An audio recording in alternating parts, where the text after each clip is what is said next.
Қазақ Республикасы Конституциясын қатаң сақтауға, азаматтардың құқылары менен бостандықтарына кепілдік беруге, өзіме жүктелген Қазақ Республикасы президентінің мәртебелі міндеттерін адал орындауға салтанатты түрде ант етемін. Конституцио латын тілінен аударғанда құрылым, сұлба деген мағынаны білдіреді. Былайша айтқанда мемлекеттің іргесі, немесе діңгегі. Ата заң мемлекеттің басты құжаты. Оның бірінші бабында Қазақстан зайырлы, құқықтық, әлеуметтік мемлекет деп жазылған. Басты құндылығы адам. Дәл осы құжат сіздің құқықтарыңыз бен бостандығыңызға кепілдік береді.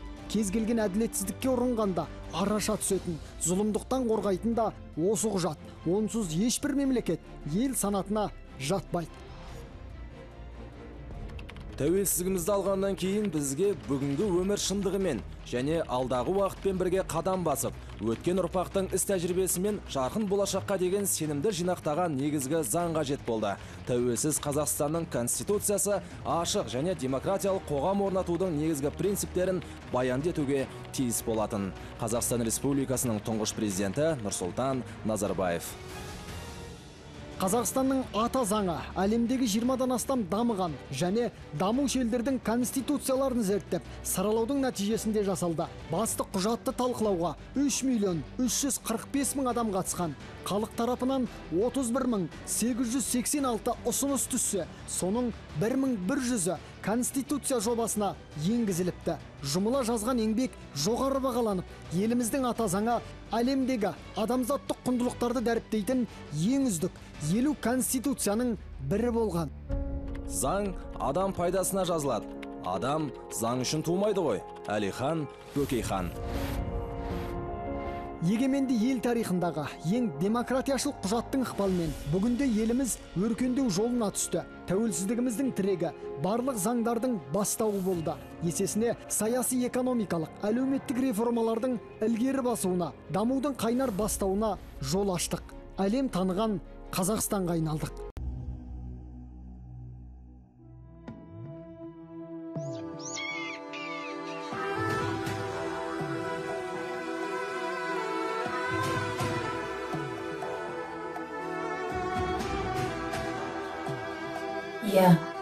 Тәуелсіз еліміздің тірегі барлық заңдардың бастауы болған Конституцияға ел 25 жыл. Сәлеметсіңдер ме балалар? Бүгін өтетін сабағымыздың ең негізгі қамтитын тақырыбымыз Қазақстан Республикасының Конституциясына 25 жыл. Осы жылы елімізде айтулы мерекелер көп. Соның бірі және бірегейі бас заңымыз Конституцияға биыл 25 жыл толып отыр.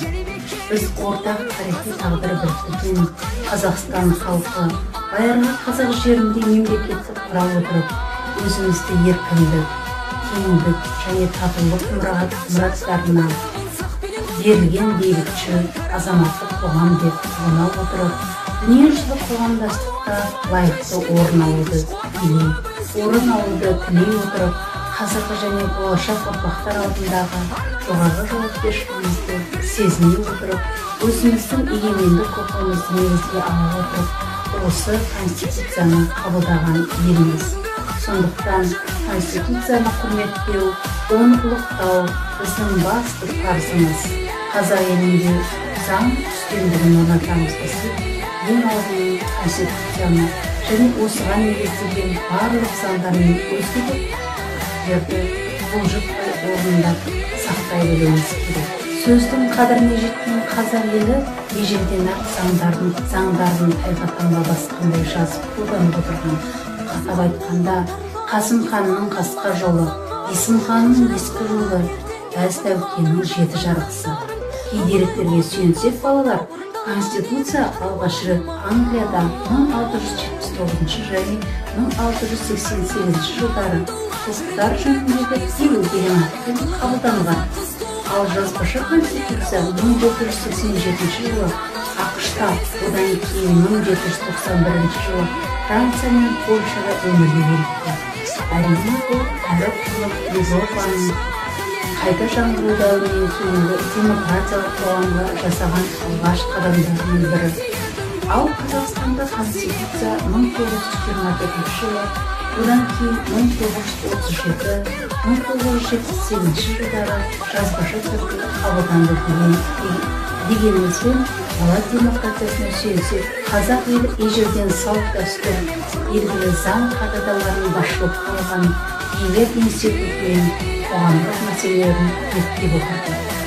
Бүгінгі Қазақстан мемлекетінің ұйытқысы ата заң мыңдаған жылдар бойы қалыптасқан адамзат баласының жалпы құндылықтарын, ата бабамыздың ар мен намыстан тұратын бірлік, тыныштық идеясын өз бойына сіңірді. Бейнежазбада көрсетіп кеткендей, қазіргі қолданыстағы Конституция 1995 жылы 30 тамызда бүкіл халықтық референдум арқылы қабылданған.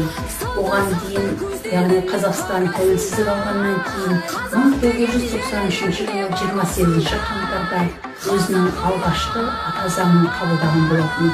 Бірақ 1993 жылы Конституция кеңістік қағидаларға негізделгендіктен жаңа қоғам өмірінің талабына жауап бере алмады. Сондықтан 1995 жылы жаңа Конституция қабылданды. Жаңа Конституцияның ерекшеліктері заң шығарушы, атқарушы, сот билігін белгілеп, олардың құзыретін, өзара іс-қимылын, бірлігін заң тұрғысында айқындап береді. Конституция Қазақстан Республикасын демократиялық мемлекет деп жариялайды. Оның демократиялығы ең алдымен мемлекет ішінде халық басқаруын қамтамасыз етуінен көрінеді. Конституцияның 3 бабының 1 тармағында мемлекеттің биліктің бірден-бір бастауы халық делінген. Бұл конституциялық норма Қазақстанның халықтық мемлекет екенін көрсетеді. Халықты жоғары биліктің иесі ретінде тану ең тәуелсіздігінің көрінісі. Ата заңның 3 бабында мемлекеттік биліктің бірден-бір бастауы халық делінген. Ендеше ата заңымыз ел игілігіне жұмыс жасайтынына мен сенімдімін. Өйткені елдің жеткен биігі біздің жетістігіміз. Баршаңызды Конституцияның 25 жылдығымен құттықтаймын. Бейбіт ел болып, береке бірлігіміз арта берсін.